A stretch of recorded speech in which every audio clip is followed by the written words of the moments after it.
Tapos mga 22 minutes. Itong Miyerkules, sinuri. Bigat ng mga dumaan na truck, nasabay siya. Tapos lang gawin nitong nakaraang taang dumaan ditong Nagtitibag at dagagto yung ulo.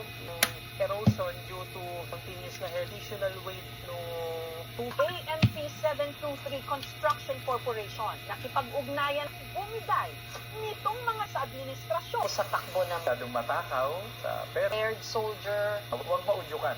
Katulad Po, tapos ng lahat position to make na sa kaila na may epekto pero meron pong sa atin din ng tulay na naging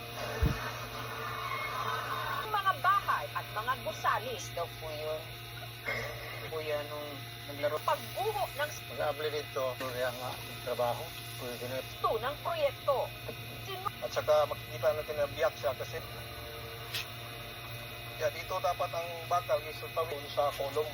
Na tumama sa Northern Cebu. Pero as complex and evacuate. Sa ating provision structural element. Structure talaga, hindi siya makukolapse even for a moment. We are expectation sana sa mga project na. Ang Gonzolado dahil din sa nangyaring nagbago ang toko ng eksperto. Huwag magtayo ba pagkasira ng tambo.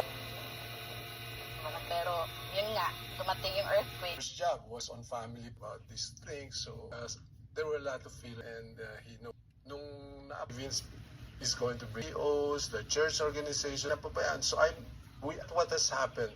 We have structure if there's convergence. No? Isang major river basin had 18 major river. Hinahanap, wala daw ako. Lamon dinevelop, nagkaroon ka ng mga kalye, 50-year rainfall event.